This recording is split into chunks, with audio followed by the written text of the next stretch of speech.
myself again. Hi and welcome to NUFC Matters with me, Steve Wraith. It is the three Amigos, and this is a pre-recorded show.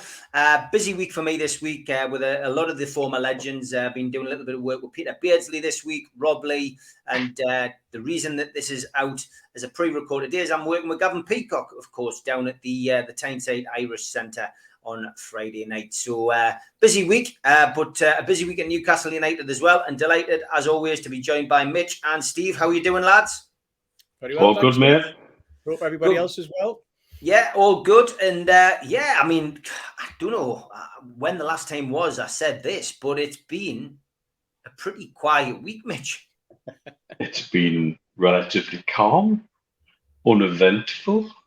And other words like that, which we've not used probably, well, maybe even ever on any of the Friday shows, to be fair. And isn't it just a different world entirely?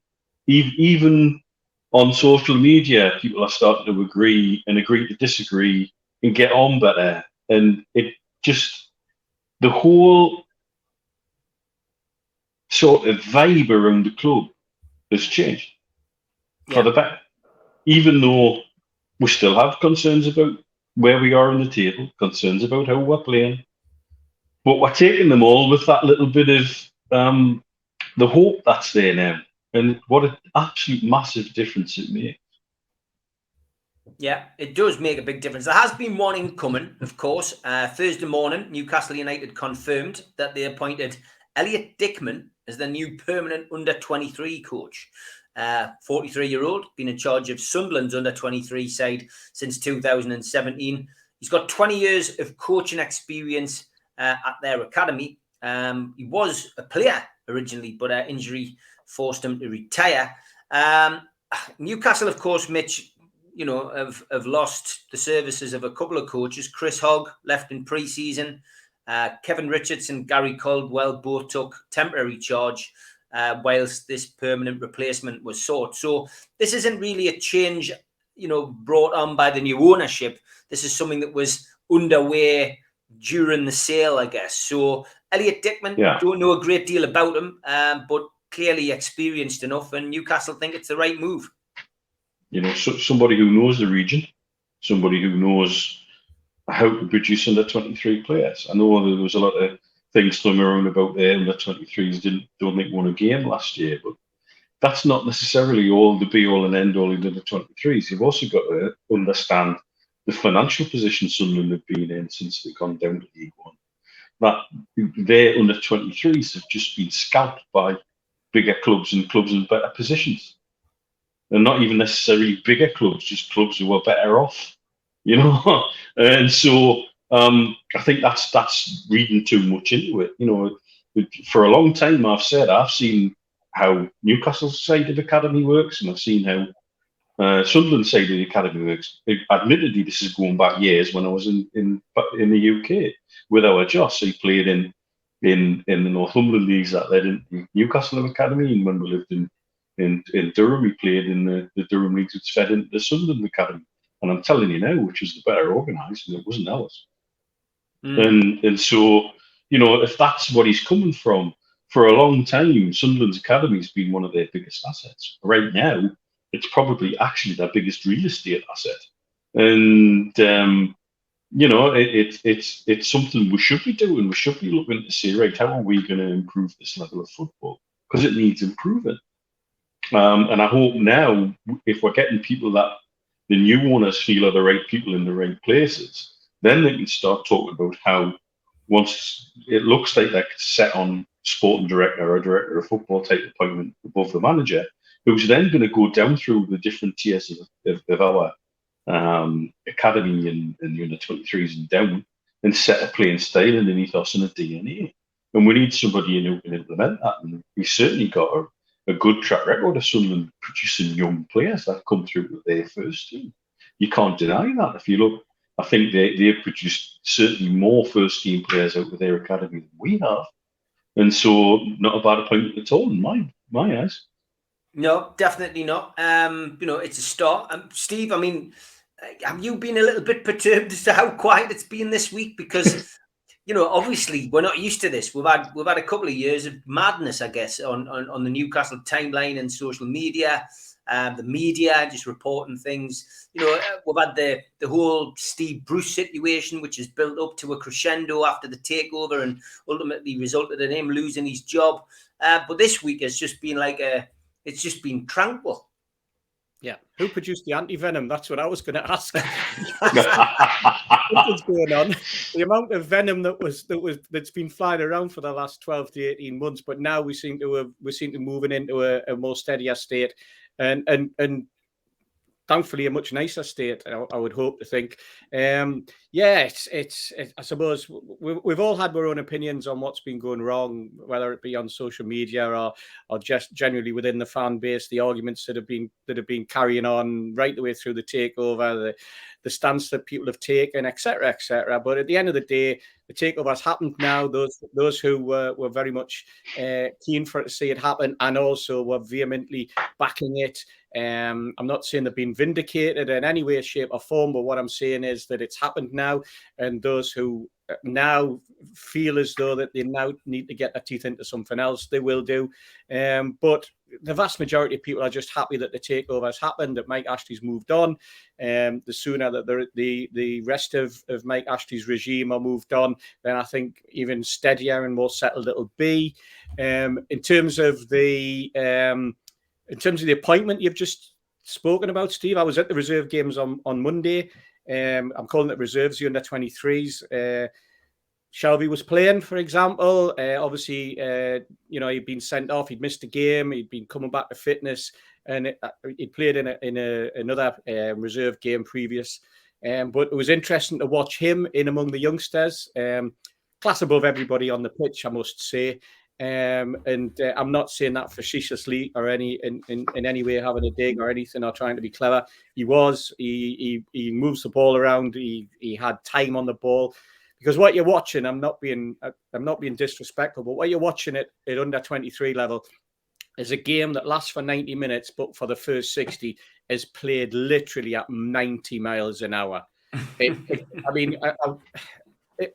Once they're tired, then they start playing the ball on the deck. They start moving the ball around.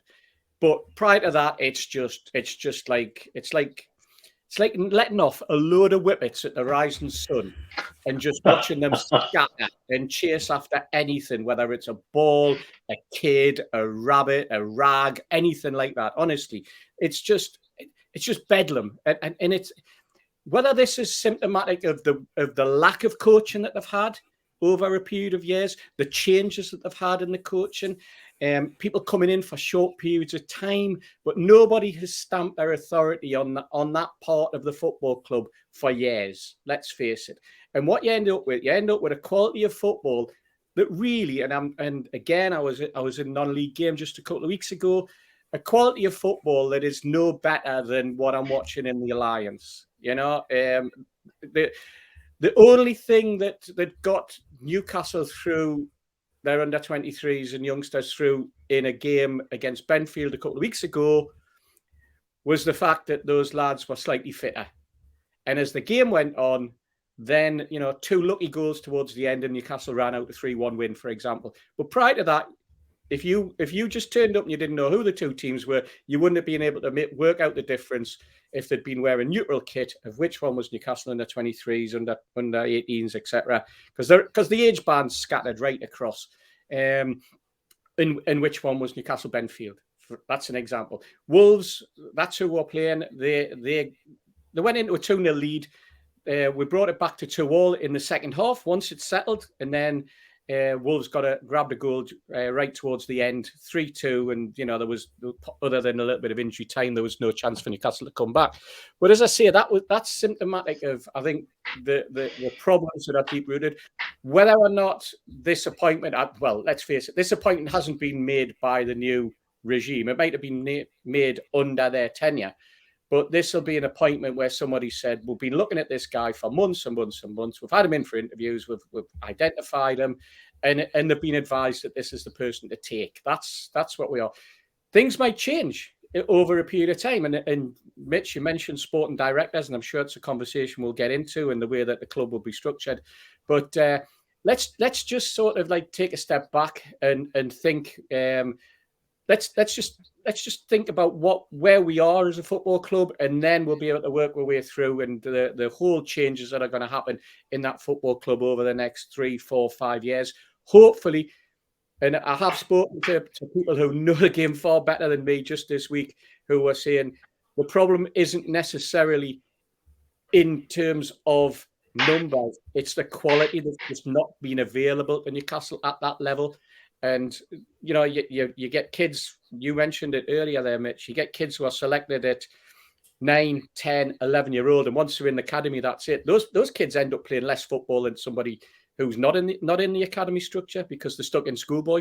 They're not allowed to play for schoolboy games, stuff like that. They're stuck only playing for the academy, can't go to boys' clubs, all that type of things. And that's where it all comes down to the way probably Northumberland FA is run and Durham's FA is run and the rest of junior football is run, and how things knit in. And there's parental responsibility needs to come into it as well. And it's why you'll probably see, and we spoke about it on a show just a couple of nights ago that we've pre-recorded that'll come out, where we talked about Newcastle back in 2003 and 3 academy players playing in a Champions League game.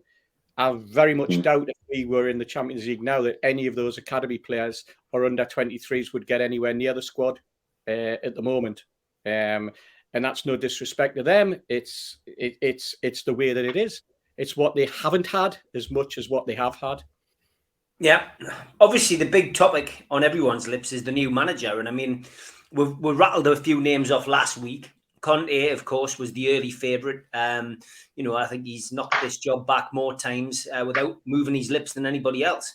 Mourinho, of course, came out and said that he'd focused on his contract with Roma, and then went on to get beat by a record score.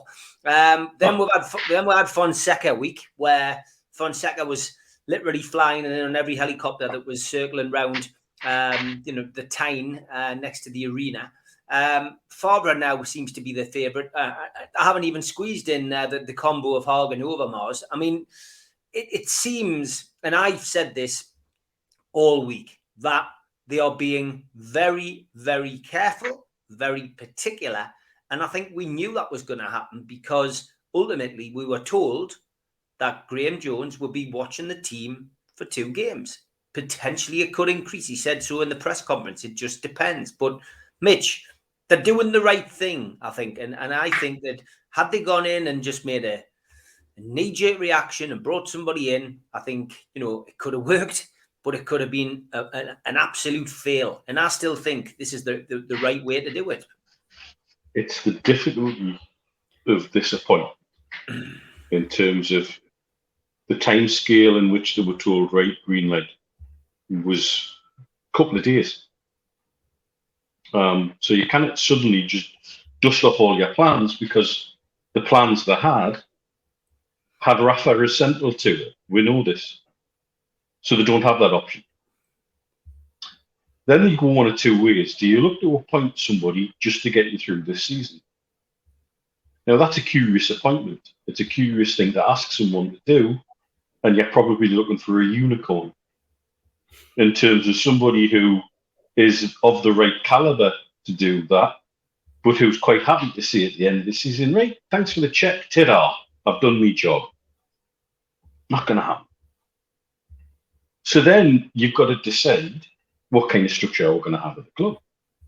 And actually, if you had all of the time in the world to play with, the appointment you would make if you want a director of football or a sporting director is that appointment first, and then your manager around that. Yeah. If you appoint your manager first, then you're putting the cart before the horse. However, that's the way they may be having to work this. We don't know, but they may be also trying to do a 2-for-1 deal in terms of a want to get a manager in who's happy to work with a sporting director, so who we're going to talk to and who's going to fit and who isn't. It's certainly, look, we know who's been in and who's been out to a degree, and we can guarantee that. We know this. We know Fonseca was in and out a couple of times. We know Howe's been in and out. We know Favre's been in and out. I think they're being very methodical about it. by saying Graham Jones 2 games up to Chelsea, that takes over an international break. That's everybody's been going on. Oh, the best time to change your managers is during an international break. Well, guess what? That's what they might be able to do. There's a thing, Newcastle United Football Club doing something that makes sense. Fantastic. That's alien to us as well. So I think you're right, Steve, about, I think people are getting a bit jumpy now. And you know what? I understand that as well. I think as things have unfolded, we understand that Steve Bruce leaving by mutual consent and all the agreement made, giving him a bit of dignity with his 1000th game, seems to have been part of that plan. And look, we can all get over that. It's history, it's gone, and let's forget about Bruce now. He's part of the past, along with everything else. We're going forward, and we're going forward with, I think, probably one of the most methodical and thought-through appointments in terms of management and management structure. But it's also one of the most critical appointments in probably my lifetime as a Newcastle United supporter. Steve, it would be of the magnitude of being able to appoint Sir Bobby Robson straight after Kevin Keegan, for example. This is the kind of level of appointment we're looking at making. And it's critical to get it right, and they need to take all the time they feel they need to get it right. Steve, I think the word patience is the one that a few people have used on social media.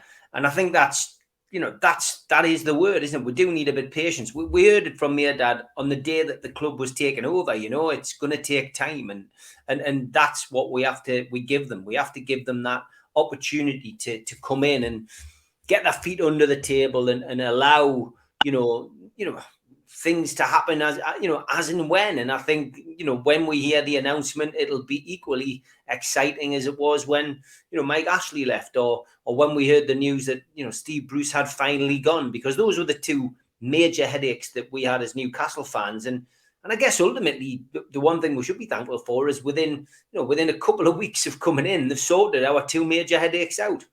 Yeah, absolutely. I'm waiting for John from QTech to bring out a T-shirt that says "Stay calm and let us carry on," because that's what the message that's coming on. Let us carry on with the task that we're doing. You all stay calm. We're onto it.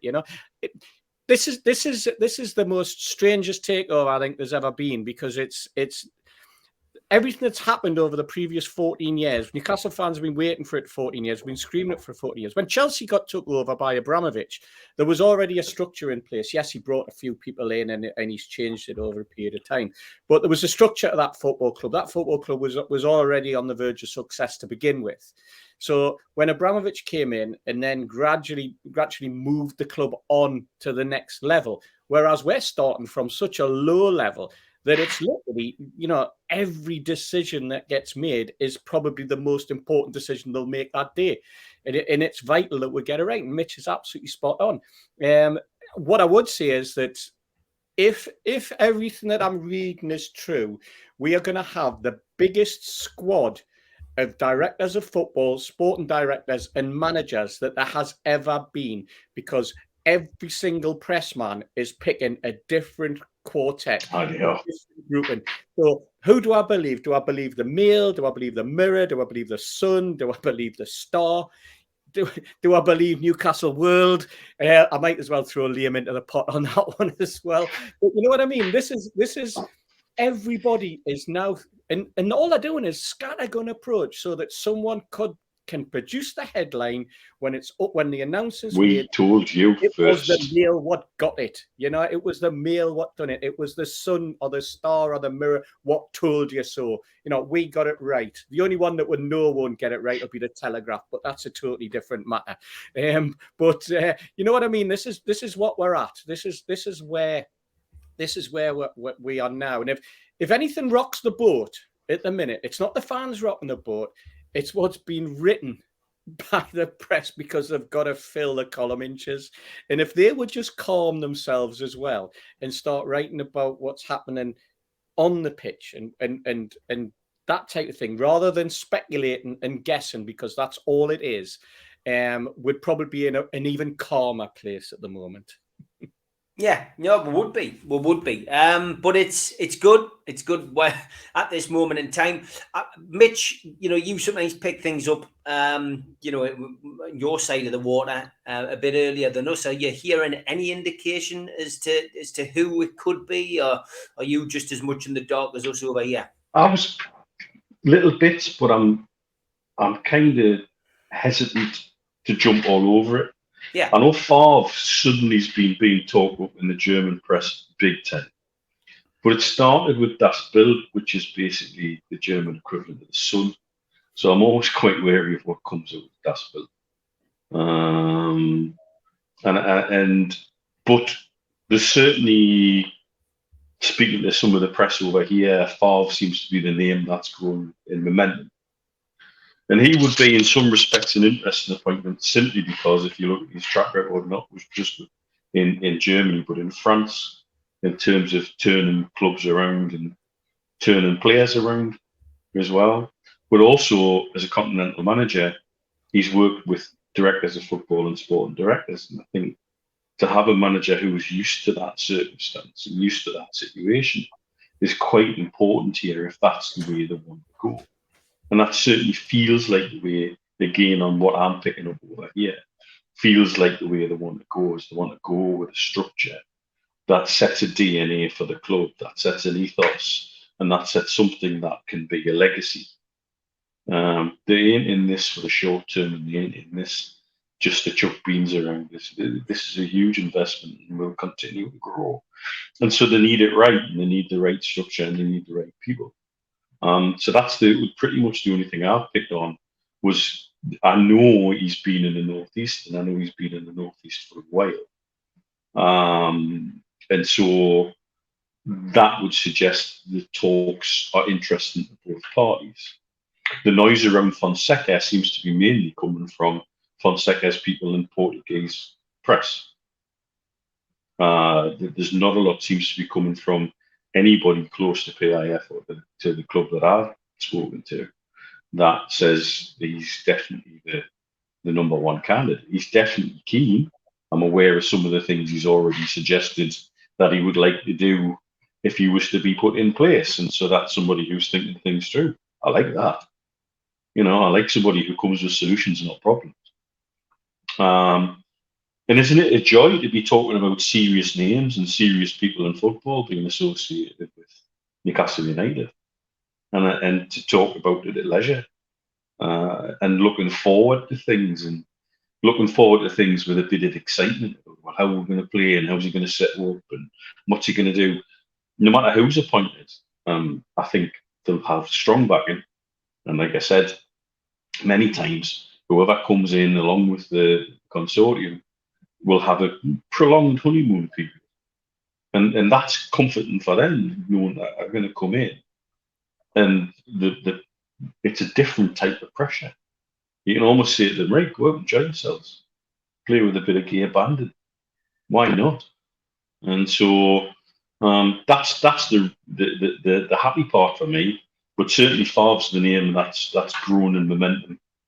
You've got a particular favourite. Have you got a particular favourite, Mitch? Is there somebody who you would like to see? I mean, the shortlist that's been drawn up, I've gone through it there more or less. But I mean, there are a few potentially red herrings in there. We're getting, obviously the link with Rafa is never going to stop. Is it? There's always going to be a link with Rafa at some point with this football club because everyone feels, or most people feel it was unfinished business for Rafa at the club after the way he left under Ashley. But, are those names exciting you? They clearly are. Look, if you really wanted my ideal solution, would be Rafa Benitez as sporting director and Steven Gerrard as first team coach. That would be the combination for me that would work. But I don't think that's going to happen. The names will have bounced around. I tell you, one that excites me the most is Mark Overmars in the sporting director role. That really makes me think, wow, how many people have been produced, how many good footballers have been produced through Ajax's academy. And we're talking about the man who understands the DNA of that and could put that into our club. That would be mind-blowing to me. And you know what? As a combination, I'm quite sure Favre could work with Overmars. I don't think there's any doubt about that. And so, if you wanted to push me on names that are currently in the press that I think are genuinely available in the running, Overmars and Favre would be my choice. Obviously, because this is pre-recorded, we could have egg on my face. Who knows? Who knows? It could all be announced tomorrow. You never know. Since when have I ever been bothered about that, Steve? Well, none of us.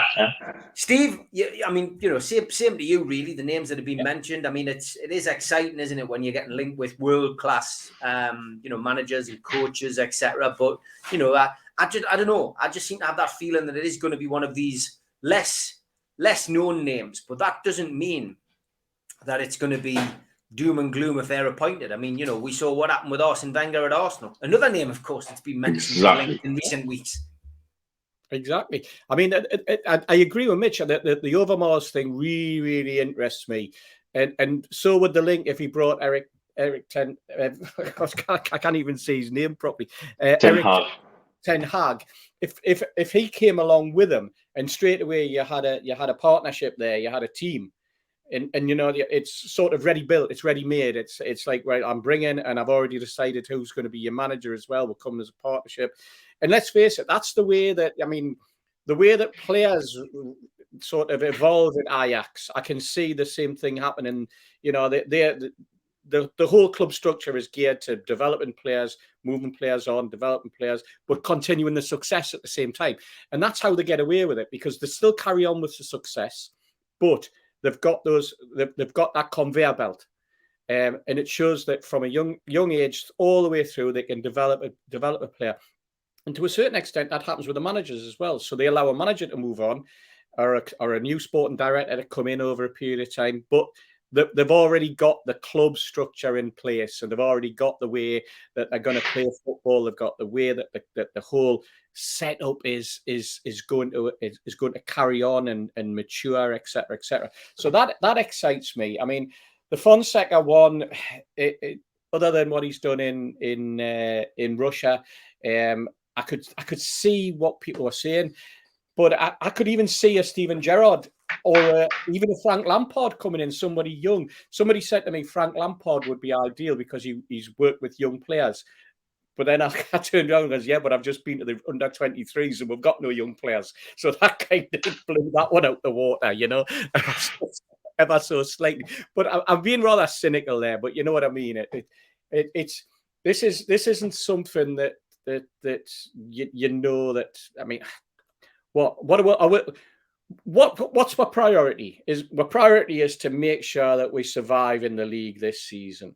That's, we've got to get points on the board. We're not that far adrift, It's only 2 or 3 wins, and clubs above us are not picking up points. And within 4 games, you look at the fixture list, and then you're going, well, where they're going to come from. But I expected the bounce against Tottenham. It never came. I expected the bounce to continue. We've got a little bit of a sighting of that against Palace, and I'm sure we can talk about that later. But it certainly needs someone to come in and take the first team by the scruff of the neck, show the first team that this is a tactics, this is the style we're going to play, this is what I want from you, this is the discipline I want from, and the discipline I expect over the next sort of 6 to 9 months to get us through at the end of the season. I want points on the board, and this is how we're going to do it. So it needs someone with a bit of organisation.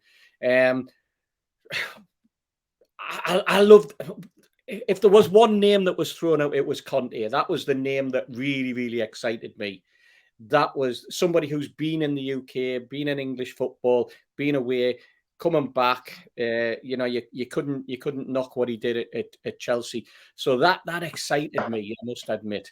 But that combo that we're talking about, the Ajax combo, that would be fantastic if they could pull that sort of deal off, I must say. Obviously, something we mentioned on the show over the last couple of weeks when the takeover went through, and links to who might come in. The Chronicle, Kieran Kelly did a piece on Frank McParland, of course, a name which I'd mentioned, who was very involved with Rafa's team when Rafa was at the club. I got to meet Frank on many occasions. Lovely guy. best known, I guess, for his involvement at Liverpool. But the Chronicle article was quite an eye opener, I think, for people who probably heard me mention the name and not know who he was. And the suggestion by Kieran is that he's going to be handed some kind of role at the club at some time. But just to quote from his article, it says, it remains to be seen what role McParland will be handed in Newcastle's recruitment shake-up, but tellingly, Liverpool's former chief scout has been spotted at Jesmondine House in recent weeks and was also in attendance for the Magpies' opening game of the new era against Spurs at St James's Park. But it does also quote a story about him going to South America to watch a gifted player. But Frank got up off his seat and walked out of the stadium before the game had even started because he was troubled by the target's awful attitude in the warm-up, and basically was quoted as saying in the article, "No, he won't do for us." And I guess that's got to be positive, because the point I'm trying to make here is that we were talking about having trust in football people, and that is something that Mike Ashley didn't have when he was at the football club. And I've said this before, Derek Lambias, his background was in casinos. Dennis Wise was a midfielder at Wimbledon, and he won the FA Cup. But what gave him the right to come in and tell Kevin Keegan what to do after his success as a manager? It was almost flip of the coin, back of a fag, pack it up, beer mat kind of way to run a football club. Whereas these people are looking at football people and saying, that's who we're going to speak to. That's who we're going to listen to. And that bodes well for the future. Definitely. Yeah. Definitely. Yeah. Is it a name that you know? I mean, of course it is, because we know who PCP surrounded themselves with, because Rafa was part of the plan. So they've been surrounded by good football people. Some of them you personally have got to know, and we as a group have got to know some of them. Even if it's just to say hello via email, But we know who they've been surrounded by. We know they're good football people with good football heritage, and all of us stamped by Rafa Benitez. You don't come with many better recommendations than that. And they would be foolish just to sack all of that off because circumstances has meant they've got to go to a plan B that doesn't involve Rafa. It would be foolish to throw away all those years of football experience and not listen to it. And also, Jamie Rubin's got experience of being around football people at QPR. QPR are a good club with good history, with good people there behind the scenes. Les Ferdinand, for God's sakes. So again, he's somebody who knows in certain circumstances you should surround yourself with the right football people who come with the right recommendations and the right pedigree and say the right things to guide you. Because, as you said before, rightly, and as Steve's touched on before, we were a ghost ship under Ashley. There was so much to put into place. It was barely a skeleton. It was a vague collection of ligaments, really. You couldn't say the club had a spine of any sort at all. It was frankly invertebrate. And so we really are having to put things into place. And would you trust somebody like that walks into a game and sees how somebody that is going to scout, the attitude stinks in warm-up, no thanks, not for me? Or do we trust the scouting network that brought Joe Linton in for £40 million?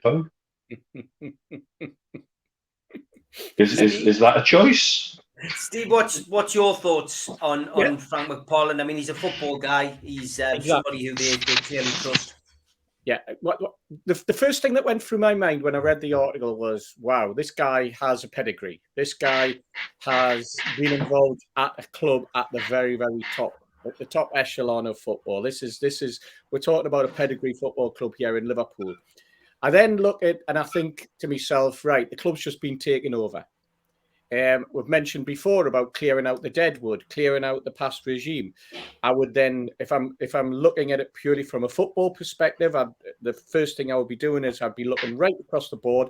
Obviously, I'm looking for a sporting director. I'm looking for a new coach. I'm looking for a manager, whatever you want to call it.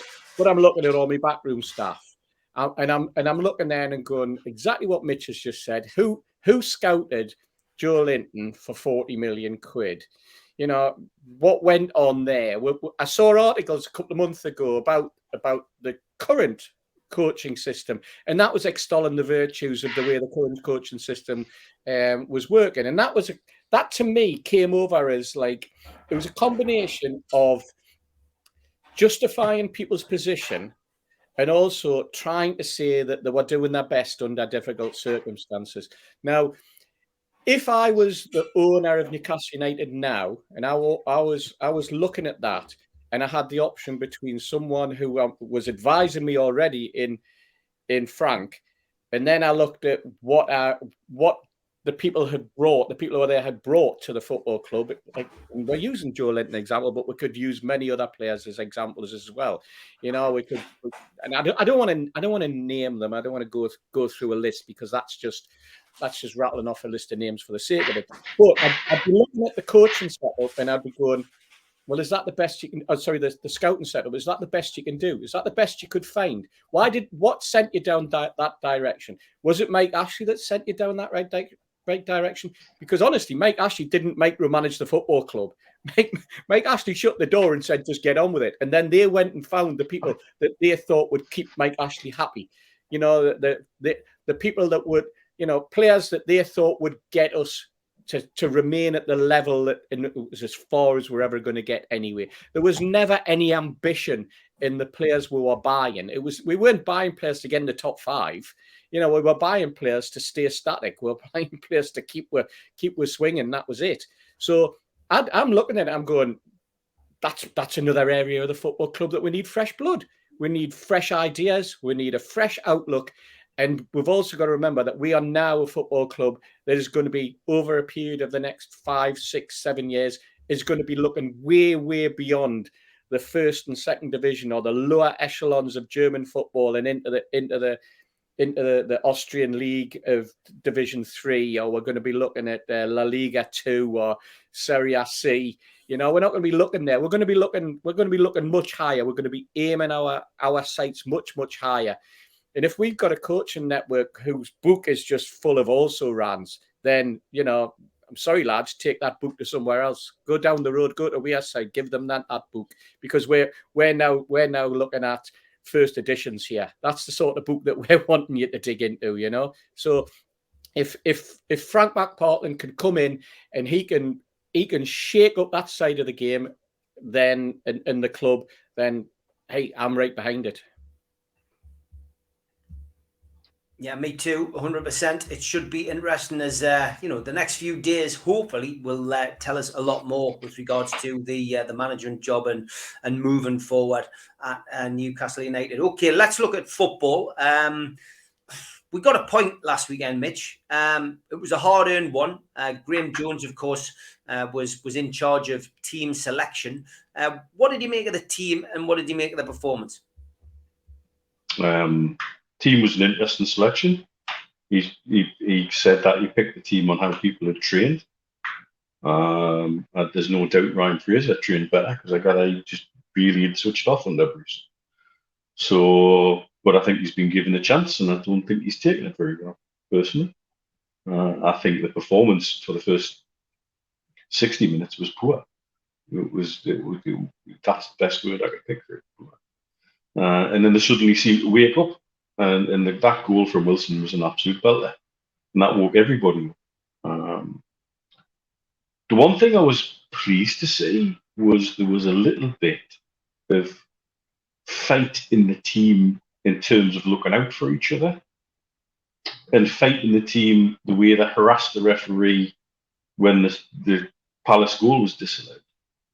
I've not seen our team react in a negative situation proactively like that for a long time.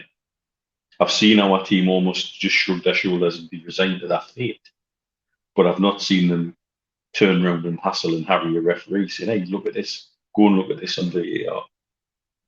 Because once you look at it in VAR, you see clearly the foul that, you know, the shirt pulled almost into the other part of London. And how they didn't spot it at the time, I don't know.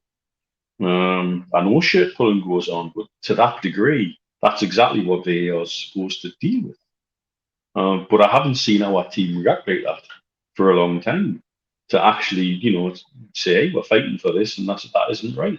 So there's some things I've tried to take positives. On Saturday, I was a little bit hacked off, I think, at the end of the game. But when I've taken stock about it and looked at it again and thought on through the week, I've tried to look for some positives, and I think that is a positive. I think in the reflection of the manager, I think they would have just shrugged their shoulders and walked away from that one, and licked their wounds and felt sorry for themselves. That wasn't a team that felt sorry for themselves. That was a team that wanted to fight and stand up for what was right. So I take that as a positive. Okay, Steve, same question to you, really. Just the team selection. I mean, Kraft going in raised a few eyebrows, I think. Ryan Fraser, a lot of people have been crying out for Ryan Fraser to play, but Graham Jones picked the team. I guess, ultimately, we look at it and go, we got a point from the game, so we've got to be happy. Exactly. I mean, yes, he picked the team, he says, on performances in training. I often wish managers would pick the team based on who they were being lined up against as well. I hope that we was taking that into consideration as well. I think I think we're in an advantage to a certain extent when Zaha didn't get selected and he was on the bench. If I was part of Newcastle squad and Zaha, and I found out Zaha wasn't playing, then I would be a little bit more buoyed than I might have been. But yeah, I mean, it was an interesting selection. I didn't expect we to go 5 at the back, I must admit. I mentioned Kraft in passing in last week's show. And then, of course, suddenly his name's on the team sheet. Purely a coincidence, by the way. It was nothing that I knew or anything like that. No, I thought we'd go flat back 4, but we didn't. I thought we'd shape up against them. I thought we might have done something to try and combat their midfield. And I thought, you're right, absolutely right, Mitch, for the first 60 minutes. I thought that we played a containing game, if anything. I thought we seemed worried about going forward. We didn't get the opportunities. There was no outlet ball going to San Maximum. When he did get the ball, he didn't do much with it. Whether that was because of the lineup, whether it was because of the way that they combated him, I'm not too sure. It's difficult to tell when you're just watching the game on a laptop or something like that. But I thought that the goal shook them up. I thought we gained confidence with the goal, our own goal. I thought, that the heads didn't drop so much when they scored.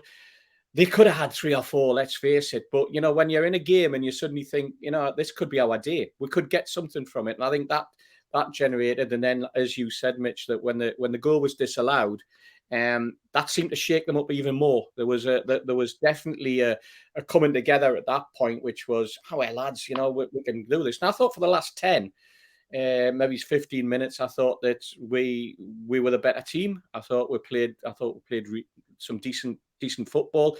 I'm not saying we deserved to come away with 3 points. I was happy that we came away with 1, because I think in the overall perspective of the game, we deserved at least a point. And certainly we needed the point. I would have been disappointed if we hadn't got a point from that game. I felt as though, not only are all the cards stacked against us off the pitch, but the cards are stacked against us on the pitch, not just from the referee, but from our own performance. So there's loads to build on. Apparently they've gone into training 5 days this week as well. What's going on there? Is that something new? I mean, have I missed something over the last few weeks? Hey, maybe that's the togetherness that they needed. Maybe they've all gone, hey, lads, what about if we all turned up for 5 days this week? Wouldn't that be good? I miss you. It means you haven't got to go to the Metro Centre with a wife. I don't know. Maybe it's weird. It's the whole setup. But no, I mean, they got to grips with the game, like I say, towards the end, and we can only hope that we can now build on that. It's going to be difficult on Saturday. But you know what? With a game and a performance like that, comes a little bit of added confidence, a little bit of the knowledge that not everyone's against us. I did say, I don't know whether it was you, Mitch, that described it as a sort of Millwall attitude of everybody's against us, we don't care. But that's among the fans. Whether that starts to get in among the players and we get that mentality too, and the fighting spirit that comes with it. That can only be a good thing. Yeah, 100%. Slightly shorter show tonight, obviously with it being a pre-record, and we don't have Toon Stato this week because he's actually travelling to England. Hoping to see him at the Gavin Peacock event as well, which would be fantastic to see Andre. Joe is otherwise engaged at work, so he has sent in an email. So we'll be looking ahead to the Chelsea game at the end of the show. But now it's time for the day I met.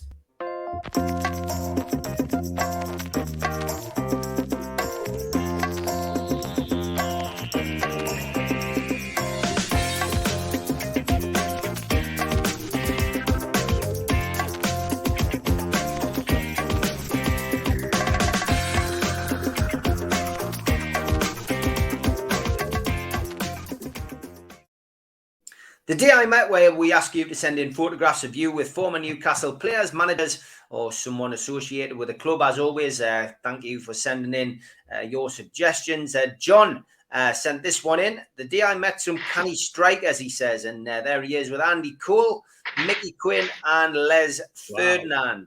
Great photo. That made a good one for the mantelpiece. This one caps off quite a collection for someone's son, and it is Bison Turnbull. This was the final one he sent, but I thought we'll put them in chronological order. This is his son, obviously match day mascot at one occasion there, which is certainly one to remember. And son on the left, yeah, and then he just says he's never been without his mobile phone, his son. So we've got Perez, Jonas. Nice, good photo. That one caused a lot of stir on social media because he looks like he's got his top on underneath his actual hooded top. Isn't it? Yeah, it's the pockets on the at the bottom of the sweatshirt. I like that one. It's a good one. Good photograph. That one looks like it's an Asda or Safeway or wherever. Other brands are available. Tesco's Kingston Park, I bet. Yeah, that's where a lot of them shop.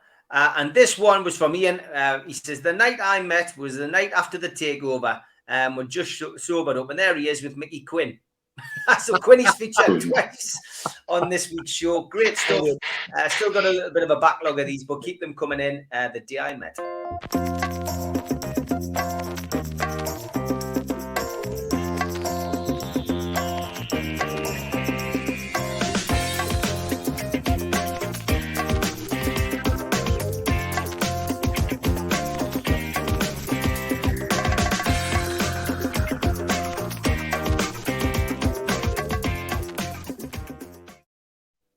Now, we have been advertising Peter Beardsley's soccer school over the last few weeks on the show. Delighted to say that this week it has been a very big success. And Steve, I'll come to you on this because I went down to see Peter today, went and got an interview with him, and we're going to have that on next week's show, just about the idea behind it, how it's gone, how he feels it's gone, and what his plans are for the future. So we'll have that on next week's show. But Steve, you popped down to see him as well. What did you make of what you saw? Down at Kingston Park. I got an invite. I was lucky enough to get a message saying, if you want to come down and see what's going on and see how the soccer school is being run.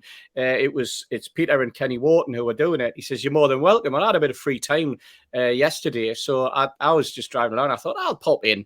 And I was just planning on just standing around and just watching the kids and seeing how they were getting on. And I used to do junior soccer coaching in the long distant past, and I thought, let's see how it's changed, see what the kids are, and I'm always interested in the enthusiasm. And to be perfectly honest, I was interested in seeing how many kids were wearing black and white tops as well, and see who's wearing the Barcelona and the Real Madrid and the Liverpool and Man U tops, and whether there was any of them there. But anyway, I popped down and I was lucky enough to have a couple of minutes with Peter chatting and that.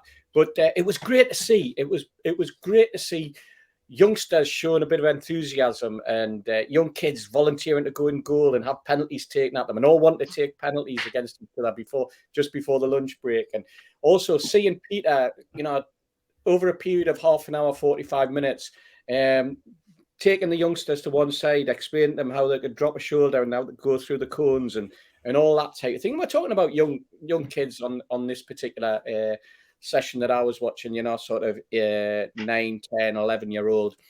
And it was great to watch. It was great to see someone who still has so much enthusiasm for the game, and so much to offer as well, to be perfectly honest, Steve. Because, if I had the opportunity as a youngster to have been coached by someone of the ilk of Peter Beardsley at a soccer school, then I think that I might have ended up a decent footballer, because, that's what it's all about. Because you learn every minute that you're there, you're learning something new. And if the kids can get into that mindset and understand that this isn't just an opportunity for their mums and dads to drop them off somewhere while they go shopping because it's half term or anything, then all the better for it. And some kids will have walk away from that, and they'll start to put what they've learned during the week into some of the junior games that they're playing on Saturdays and Sundays, and at schoolboys in the school football teams that they've got at junior level, But as I say, great to see youngsters. No matter how cold it is, kids will run around. And no matter how cold it is, Peter will run around with them, and he'll encourage them, and he'll get the best out of them. And they'll have it. I could tell they were having a really, really enjoyable morning, being just kicking the ball around and just listening and learning, And I'm sure you spotted exactly the same thing when you were there, Steve. Yeah, I did. Yeah, I mean, it was fascinating to see Peter and Kenny just doing their stuff. It's not very often you get a chance to see two ex-Newcastle players taking the youngsters through their paces, but it was all with the ball, and that was what was refreshing to see. I mean, it was a young age range, of course, but all different, heights as well. There was one kid who automatically, and I'm sure he was probably there the same day, I think he spoke to him for the full week. It was quite small, but clearly very talented. And I just, we're talking to Peter about his issues when he was younger. He was rejected by Newcastle, of course, because of his size. And exactly. he was always on the ball. He had a great finish on him. And but I was delighted to see there's a lot of Newcastle strips. And Mitch, that's the key, isn't it? Really, I mean, for the last decade, you're walking around in the odd places in Newcastle where you see kids with jumpers for goalposts. They're wearing Man City tops, they're wearing Chelsea tops, they're wearing Liverpool tops. There's a distinct lack of Newcastle tops. But at this training session with Peter, the one that I attended today, the coach in the soccer school, they all had the new Newcastle top on, and that's a positive sign for the future, Mitch. That's absolutely so. To reconnect with the community, because there has been a disconnect with the community under Ashley. There's no doubt about that. And we're in danger of losing a generation of supporters. We really were. And I say, bring it globally. I'm going to be delighted over the next few months and years to see more and more black and white stripes that are Newcastle black and white stripes, not Juventus black and white stripes, out here in this part of the world. I know a lot of the guys that run a lot of the soccer schools out here, and I'm telling you now, if the club need a soccer academy in the Middle East, I can point them in the direction of the bloke I would put in charge of it, and I know him very well. In fact, I was speaking on the radio with him maybe about 10 days ago. So, it's one of these situations I would love to see that over here, but it's essential that we reconnect with the younger fan base. Because, look, you see how football support has changed over time. And it's akin, really, what I understand of it from hearing you guys talk about this. You see kids playing football in the park, and they're all wearing, anything but Newcastle United shirts sometimes. And that's, I guess, is the FIFA generation who follow players and follow big teams, and they're interested in the stars and the big names. Well, that's exactly the way people support teams out here. They don't support teams, support big name players, and they'll swap their shirts at the drop of a hat to jump on the winning horse. And I want us to be that team next. And I tell you what, it's going to happen. And it'll put a huge smile on my face. The time was when Joss was over here in Chris Brown's academy out here, and he's wandering around in the only black and white shirt. That wasn't the Juventus black and white shirt. Times will change, and I'll sit and have a coffee with Brownie one day, looking out at a team in black and white stripes and all nationalities. And I think that'll make me sit and puff my chest out with pride. That's for sure. But it's got to happen back at home and reconnect with that younger support and that community back at home. It's vital, and it just shows already what the Takeover is starting to do to build that relationship and bond back with the younger supporters in the community. Great stuff. Big shout out to our sponsors, Spider VPN, for all your internet needs. Then Google Spider VPN. They come up with the top of the search list. Protect your computers, passwords, photographs, and everything else. Contact Spider VPN. Google them today. Also, a big thank you to skipsandbins.com. Telephone 0800 25 45 25 3. Email inquiries at skipsandbins.com. Website www.skipsandbins.com. Easy, contract free, and pay as you go waste collection. And also a big thank you to L&G Family Funeral Directors, 0191 389 7245, and John at qtechshop.co.uk, the makers of pool tables and snooker tables in Wallsend in Newcastle. Also the man who runs our website, NUFCmatters.com. Also thanks to John at Jab Signature, jabsignature.co.uk. The new range is now available, so check out the website. John produces our flyers. If you're a first-time visitor to the channel, then click subscribe by hitting the Newcastle Legends logo in the bottom right-hand corner, and it is free to do so. We are still doing 7 shows a week. Hit the thumb up to like the video, click share to share to your other social media, and drop into the comments section to speak to like-minded Newcastle fans. We're also available as a podcast on iTunes and Spotify, Podbean, and other podcast providers. Usually goes up within 24 hours of the show. A couple of events to plug. We have the Christmas event with all proceeds going to the food bank on the 19th of November at the Tyneside Irish Centre, and that's a 7 o'clock kickoff. Supermac and Gibbo are doing the entertainment, the talking on that particular evening. We also have an evening with Peter Beardsley at the Irish Centre, and that is the 26th of November. Tickets for that are £15. You can buy tickets for both those events from newcastlelegends.com and click shop.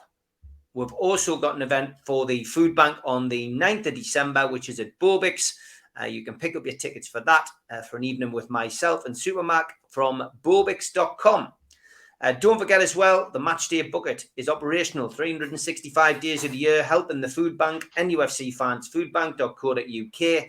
Just click Matchday Bucket and make a cyber donation, and you can still enter into the raffle for that watch.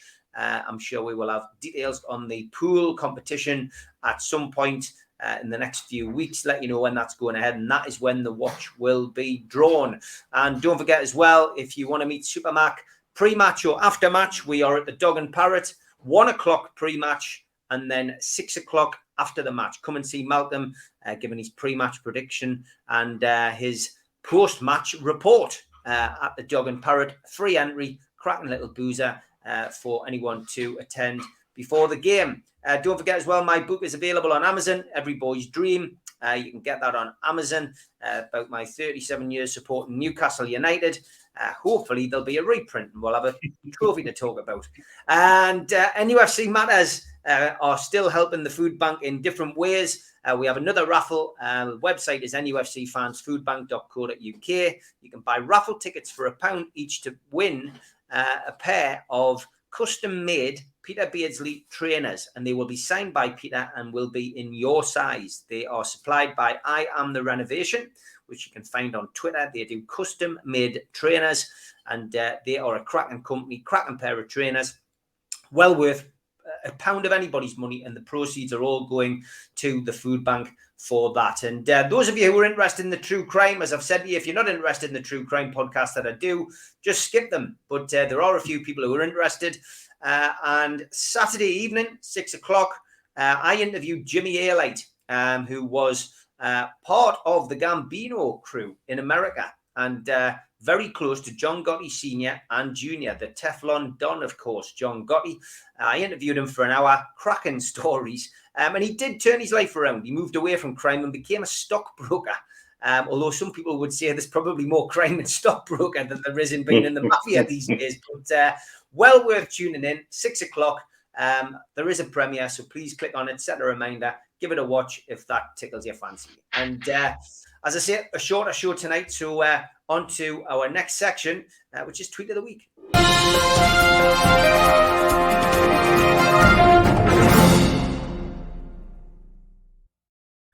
Tweet of the week was started by a Sunderland fan, which some people thought might have appeared in Troll of the Week, but it definitely doesn't. And it was this guy, Stephen, who was sitting at the Stadium of Light and said, poor first half, far too slow in possession, not much movement up front, McGeady doesn't look fit, and from my seat, the ref looks like Steve Wraith.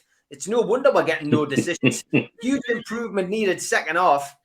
The ref in question, well, there he is. Could have been in Troll of the Week, or could have been in Lookalikes. That one, to be perfectly honest.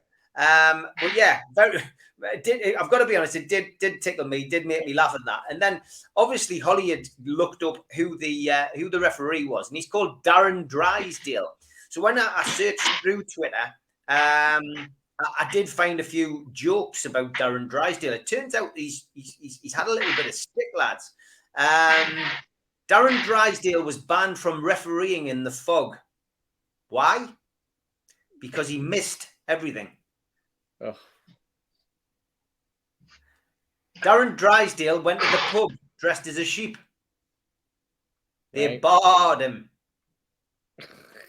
I don't know why on earth this is actually a thing on social media. Darren Drysdale got turned away from Stars in Their Eyes because he wanted to be Wigfield. And this is all on a Sunderland timeline. Absolutely bizarre. It goes on, and the jokes don't get any better. But that is Darren Drysdale. I'll not forget the name now after that big reveal. And yeah, I guess he does look a little bit like me. This one had me howling, Steve. Can you see the picture? Yeah, no, he fell off my bike this morning and saw Batman looking at me. Then I realised it was a horse with a blanket. I don't even need the specs for that. That's a classic, that. What a photo. Brilliant. Yeah, it does look like Batman. That's brilliant. I love this one from your dad, of course. Quite prolific still on Twitter. United. Brilliant. Great stuff. Just great to see them in the stands again, and still takes a little bit of believing. This one was good as well, Steve. Yes, we've seen this one a few times over the years, but it still tickles everybody, doesn't it? The Al in Shearer Street, which is Alan Shearer Street, absolute classic. That Meerdad one, by the way, Steve, if I remember rightly, that the club photographer, Serena, actually responded, didn't she, to that? Because I think she put on that if you look at it closely, you can see her running to the other end of the pitch. Yeah. And I think I replied, well, actually, Serena, you'll find that the photograph was actually of you running to the other end of the pitch because the boss was keeping his eye on you, and it was nothing to do with the players in the middle of the huddle at all. Yeah. I was told today with regard to that Alan Shearer one by somebody I know very well on Twitter who's multilingual, that Alan Shearer means joy. Right. In Arabic. And I think that's fantastic. Brilliant. Fantastic, yeah. We got this one, Steve, from Peter Clennell. Yes, the brand new NUFC specification ice baths have been delivered to St. James's Park. The investments have started, lads and lasses. Nice one, Peter. I'm sure you could do better than that, mate, Peter. Yeah, Halloween is on its way, of course. It hasn't gone unknown and unnoticed. This was a classic, wasn't it? I went to buy a Dracula costume for Halloween. The girl in the shop tried to sell me a Sunderland shirt. I said, sorry, love, you misheard me. I said I wanted to look like a count. Clever play on words. This one from Kenny, who's a regular viewer. Yeah. Our budget. Yeah. That's the Chancellor with his little red box. I did like that one, yeah. This one, what a story this was, by the way. Mikey, who in a bet with his mates, had obviously lost the bet and had agreed to get a Sports Direct tattoo on his backside. Yes. Did he say it would, if the takeover happened, he would get that done? Is that what he said? Yeah. That's got to be something like that. Yeah, absolutely hilarious. Absolutely well done. Hey, well done for going through with it as well. Yeah. A regular on our shows. And he was getting a bit of banter backwards and forwards after the show that we aired last night. Well worth watching on Catch Up. Not just that show, Steve. Plenty others.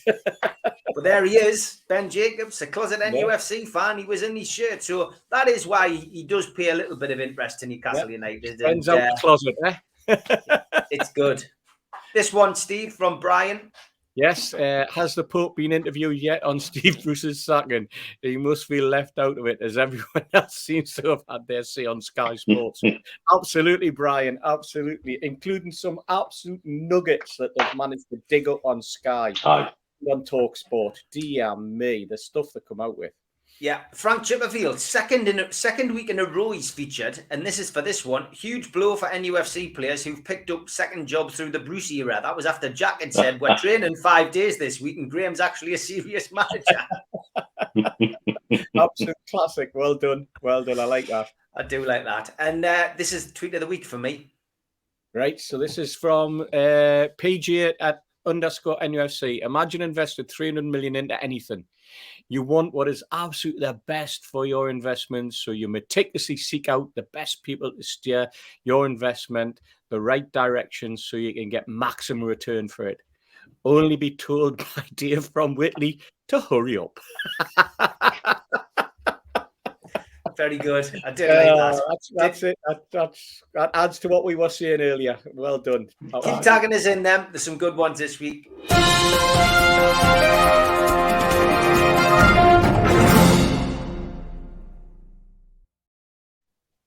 Now, for months on end, years on end, it's felt like people have been using this Rafa's no good argument, the whole Bruce versus Rafa thing dragged on for ages. And I wanted to put it to bed tonight, full stop. Forget about it. There was a list produced, Mitch, and it was this: coaches with the most league points in the 21st century. So there we go. Top of the pile, Ancelotti. Second place, Wenger. Third place, Mourinho. Fourth place, Ferguson. Fifth place, Guardiola. Sixth place, Klopp. Seventh place, Benitez. Eighth place, Puel. Ninth, Ranieri. And 10th, Pellegrini. No Steve Bruce on there. No. So Mitch, I mean that's got to tell you where we're at with Benitez. You know, we've been saying it all the way along. He was a world-class manager. All the comparisons being made based on stats alone, like I said last week, lies, damn lies, and statistics. You can make them say a lot of things that you want to make them say. You know what you're seeing with your eyes. And if you compare Rafa Benitez's time at Newcastle United on the night Ashley versus Steve Bruce's, you're comparing apples and pears. It just doesn't compare in terms of backing, in terms of investment, in terms of the quality of the squad that you've had to work with.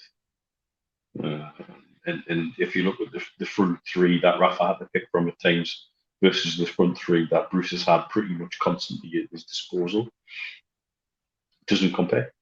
And so the only time I've seen improvement in the last in the years that Bruce has been in charge and Rafa's been in charge was he dragged the championship team up and then made those players perform at the Premiership level to stay.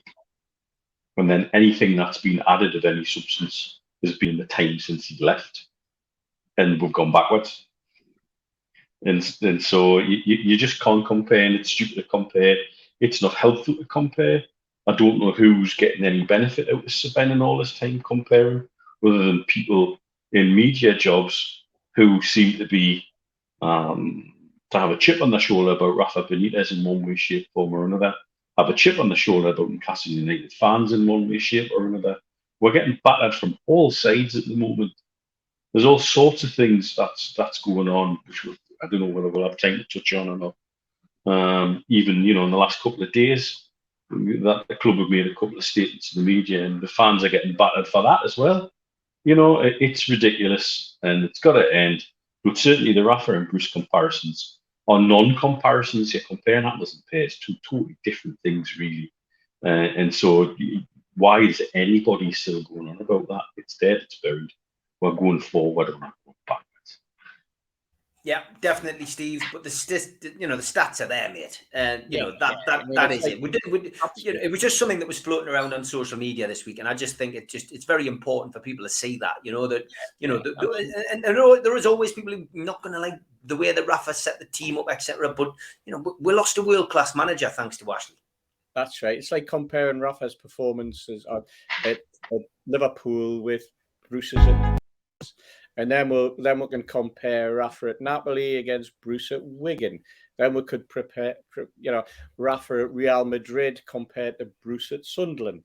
Are those fair comparisons to make? Is it fair to compare one club to another? Is it compare, managers, different times, different eras, different circumstances?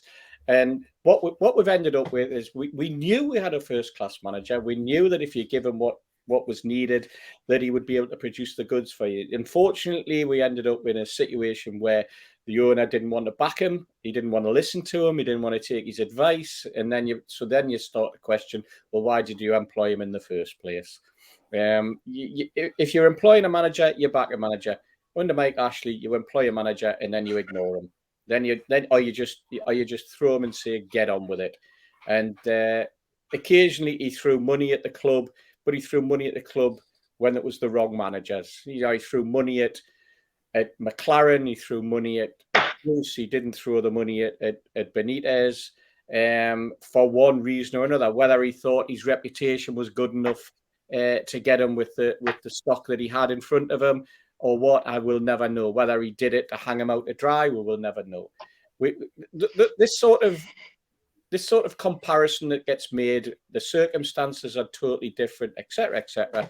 But those stats that you've just put up there, Steve, that shows a list of if anybody was going to look at it, probably 7 or 8 out of those would have been anyone's top 10 list of top managers anyway. But I'm surprised at the Puel one, but that's obviously based on his record in France and wherever it happened to be. The Pellegrini one, well, we know that Pellegrini had done really well in Spain. He did really well at Manchester City. He won them the league a couple of times. And we all know what Guardiola's done. He's gone through Barcelona. He's gone through Man City. He's gone through Bayern Munich. And let's face it, Mourinho's been a top-class manager, only at top-class clubs, and won trophies everywhere. And Benitez is in among them. And if he's in among them, then that tells you all that you need to know, quite frankly. And that's where the argument ends. As you say, there's no Steve Bruce on there. There's no Sam Allardyce on there. There's no Steve McParland on there. There's not even a Sven on there. So, let's just move on from it. You're going to argue about. People are going to argue that there was no difference between the two. Then, quite frankly, you need to wake up and smell the coffee.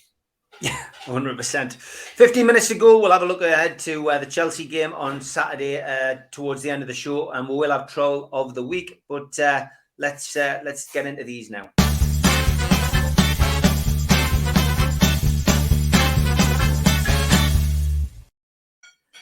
Tune Lookalike always has the imagination flowing amongst some of the regular viewers, and it's been no different this week. Holly is on a crusade, I think, for me, suggesting that she looks like a character off American Dad. I got this on my timeline the other day, saying that looks a little bit like me. Once you wear specs, Steve, that's it. Well, this is it, yeah. And then she did obviously then deface the referee that that Sunderland fan was talking about and say, "Oh yes, I can see it now." Holly, you down to the little Harry Potter scar. I mean, I know. And then she put this up last night because I dared to say that I actually, when I go to Coleman's in South Shields, that I have enjoyed a mince pie with some gravy. I've had a little tub of curry sauce, a little tub of mushy peas, some ketchup, some chips with salt and vinegar on, some bread and some butter. So she put that up on Twitter last night. Chip shop supper, Tune Lookalike.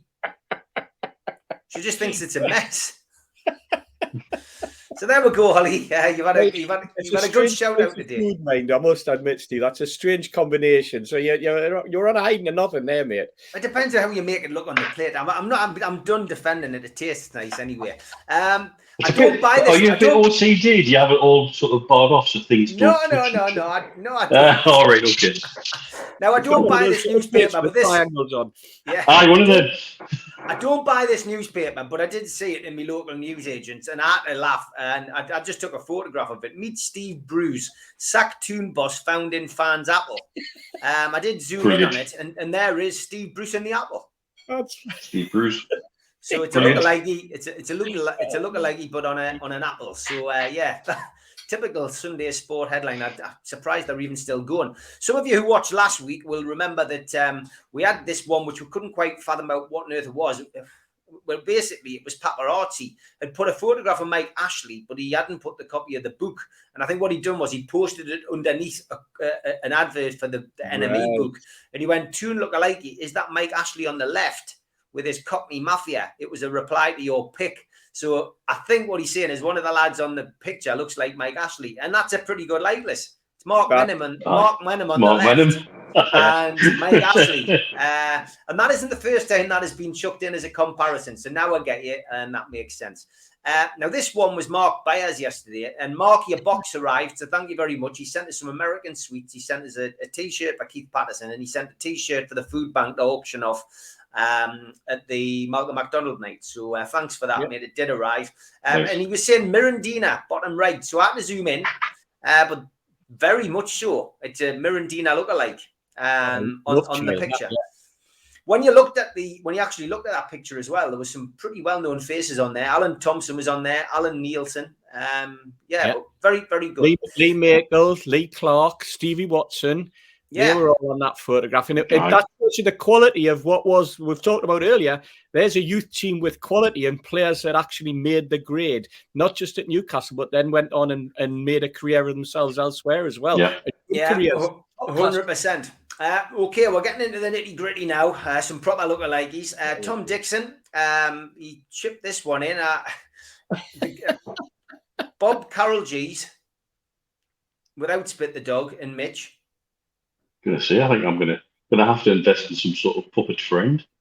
And Steve Hasty, and is that a guy from? I don't know who that is. Is that not the lad that used to present Magpie? Used to present Magpie, yes. I knew that was it, Magpie. I couldn't. I was on the right track with how. This one from Toon Barmy says, "Not sure if you've had this before, but this actor reminds me of Mitch." Yeah, maybe. Yeah, I can say that. That is pretty good. Steve Bennett. It's a good one, that, mate. Joe Linton and the Dragon's Den's new entrepreneur, Stephen Bartlett. Yeah. Can see that one. Yeah. That's good. And this one was from Michael Barlow. That's fantastic. The guy from Fantasy Island, and looks like the guy from Different Strokes. It's a guy from Different Strokes as well, yeah, it is. Which was a comedy back in the 80s, for those of you who are of a younger age at the moment. A Maradona and Pele. So that is, very good likeness, that. Yeah. A lot of thought went into that one. This is from Sam. He just goes, "I woke up this morning looking like Steve Wraith." Thanks, Chippers. Hold on. Poor lad. Hope that helps. Very good, Chippers. This one was from Connor. I had this from a couple of people. Why does this look like Miguel Almiron? He says it does as well, mate. You can see that. Nice, well spotted, Connor. Yeah, there's a few people spotted that, but thanks, Connor. Yours was the best picture. Murphy says Shane Warne was taking the mick out of NASA for this ages ago. It might have already been done. Obviously, the guy from The Simpsons and NASA Hussein. NASA Hussein, yeah. This one was sent by Pat, who says, "Tune lookalikey Mitch." Yeah, well. Who's that? I've got no idea who that is, Mitch. Who is it? I've got to do it. It looks like somebody just dressed up for a fancy dress, doesn't it? It looks like he's had a night out with Penman on that one. Social club. This one was from Jerry. Good to meet you at the food bank the other week, Jerry. He says, a bit off topic and can't take credit for this. This was from my 18-year-old. He says, but what the hell? After all, we are the richest club on the planet. Simon Jordan and Prince Charming from Shrek. It's a good one, mate. I did hear him getting slagged off this morning about the amount of hair product that he spent his money on over the years. So that fits in well, that one. It does. This is from my good mate Jason. He's got me and him on the left there, and Fred and Barney on the right as Masons. That's very good, mate. Very good. I did like that. Got this one from Chris Dodds. Says lookalike Steve Hasty, Sir Isaac Newton. Yeah, I'll take that one. You're getting quite intelligent. I found this on this Evening Standard on my way back from London yesterday. Mark Zuckerberg and data from Star Wars. Star Trek. I was going to say, you'll upset people by getting that wrong, mate. Yeah, Star Trek. Sorry, Star Trek. Yeah. The Next Generation. Just to completely put it up. That was a good one. Dracula. Is that Fonseca? It is, yeah. That's Fonseca, yeah. Very good, very good. I don't know who sent us that. This one was sent to us, I think it was by Tim on, if it wasn't Tim, it was Andrew on Instagram. And he says, here's Steve Hasty. My God. That's the new England boss. I thought it was Mick McCarthy with a wig on. It's a New England boss. It is, yeah. John from QTech said, Twaddle, it's Steve Hasty. To look alike when Stephen Fry's got Thomas Gainsborough. Looks more like Stephen Fry. Coming down to the last few. This is from Chris A. He says, missed this one last week. No, you didn't. To look alike Steve Hasty. Thanks, Chris. Got your card mark, mate. Chip has chipped in with this one. You can buy Steve Hasty face masks now. Oh, does he reckon? Hey, lad. Pushing the boat now. We had this one from Life Goals. He says, father and son look alike. 2 years between. And into the top 3. Number 3, James Douglas. All right. Me and Alf Garnett. Where this is heading. No. Number 2. We've been down that road before.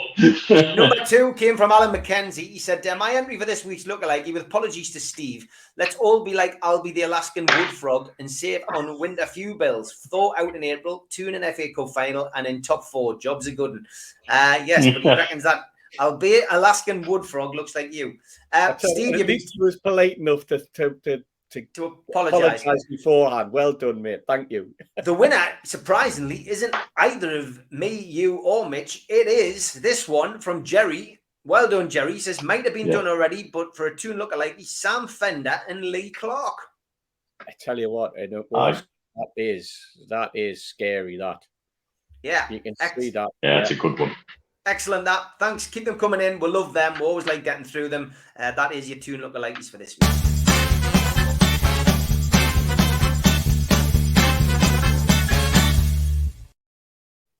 Newcastle United play Chelsea this coming Saturday, 3:00 kickoff. All tickets have been sold. Graham Jones is in charge of the team for the second time this season. And John Joe Shelby, of course, will be available after serving his 1-match suspension. Martin Dubravka is back in contention for his first appearance of the season. And because this has been pre-recorded, we have no news yet on whether Paul Dummett is going to be fit enough for this one. But almost a clean bill of health for the squad. Chelsea coming to Newcastle, playing rather well, it has to be said, although a slight blip in the EFL with a 1-1 draw, obviously winning on penalties, of course. But yeah, it's going to be very interesting to see how this one pans out, Mitch. Newcastle play Chelsea. Bruce is gone, first game since Bruce left. I'd imagine that we're not going to have that, that downer on the proceedings as we had for Spurs. A lot of people predicting doom and gloom, but I've just got a sneaky feeling the crowd and the atmosphere and the way we tend to play against teams in the top 6. I think Newcastle could just get something out of this game. I'm going to go bold here. I'm going to go for a score draw. And traditionally, Chelsea don't come to St James's Park very well, as well. Historically, the part of me says, look, as long as we don't get served what Norwich did, then we don't collapse and we don't capitulate, because they really did just stick the white flag out. By half time, they had a tub of Vaseline ready at the touchline just to get it over with. Whereas I want to see that fight that we showed after the disallowed goal with Palace to carry on. In all honesty, on paper, Chelsea could probably put 2 11s out. That would give her a half game. That's the challenge we're facing. But that's the challenge you face every time you play Chelsea. So that's nothing new. We've shown we can go toe with them and give them a game when we're in the right mindset. I've already earlier in the week predicted a draw, and I'm going to stick with my prediction. I think we will take a draw out of them. I think that they didn't look great from what I saw them against Southampton, but it's a different competition and a different mindset. I think the atmosphere in the ground will be different as the first game post Bruce at home. I think that will change the atmosphere very much in the ground. And again, say to the players, like I said before, you show the people that own the club who will be watching that I want to be part of this football revolution going forward. And the only way to do that is to perform. And we've shown over time when they perform, when they're up for it, we can go toe to toe with the best of them. And there's no reason why we can't here.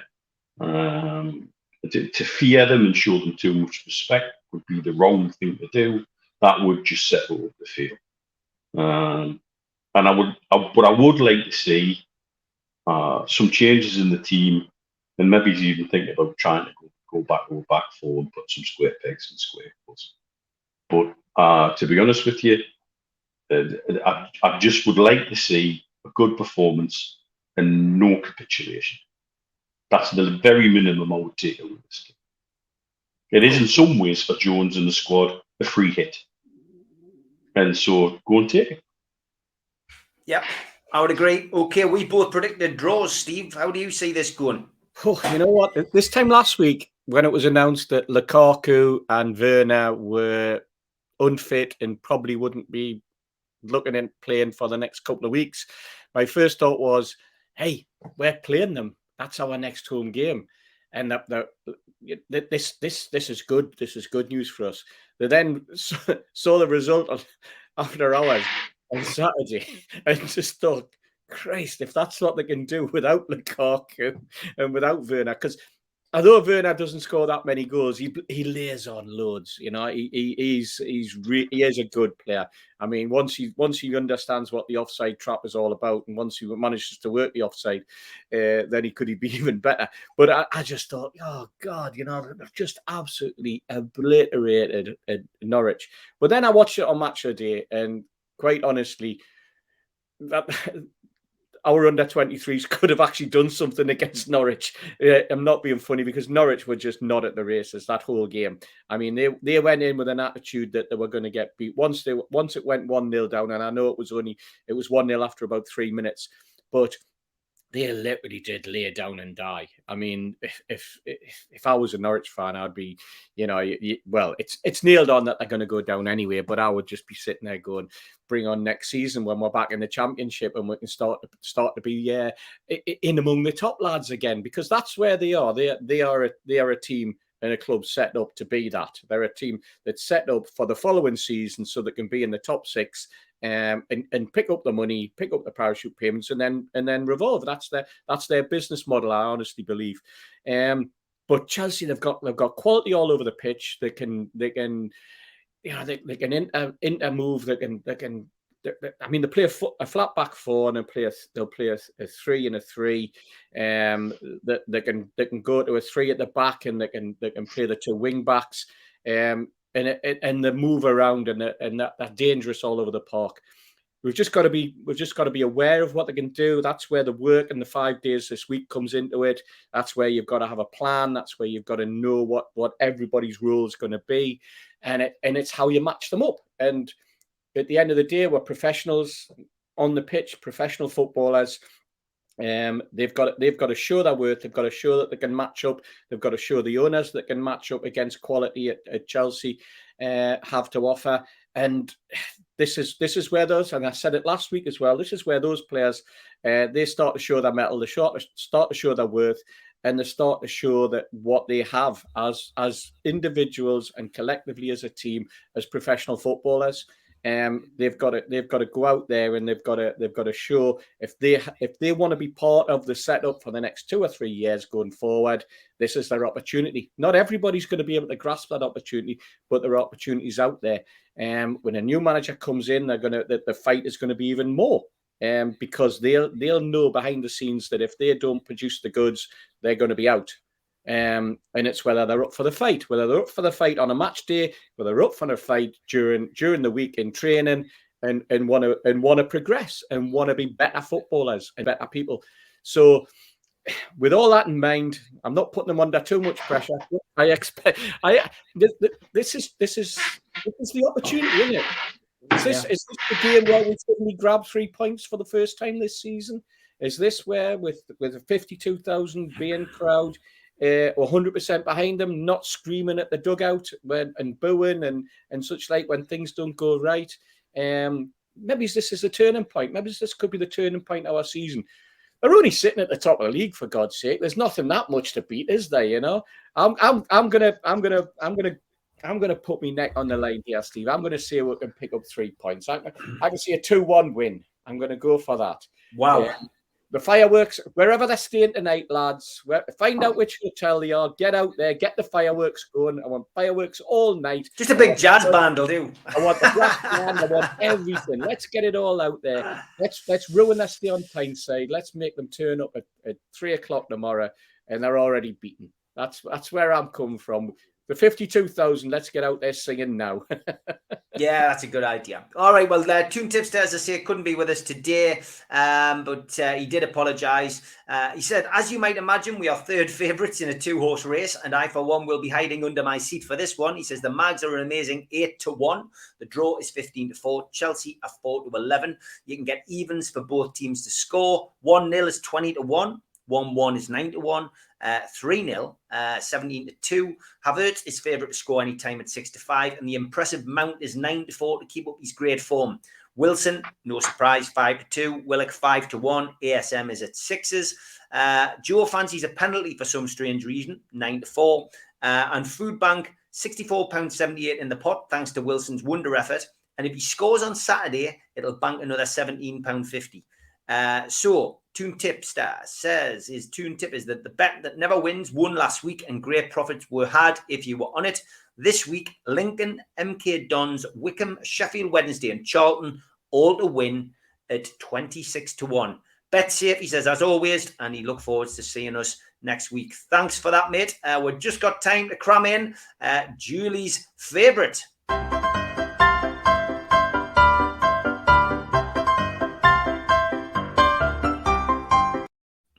Here you go, Julie. Only Connect says, Steve Braith is the worst Newcastle fan I've ever encountered. A self-absorbed, self-serving, false information peddling human being. A lot of effort went into that tweet. Thanks, mate.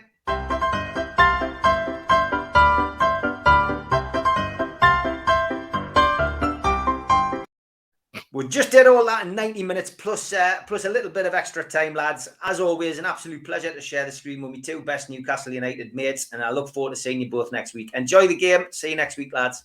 Take care. Take care, everyone.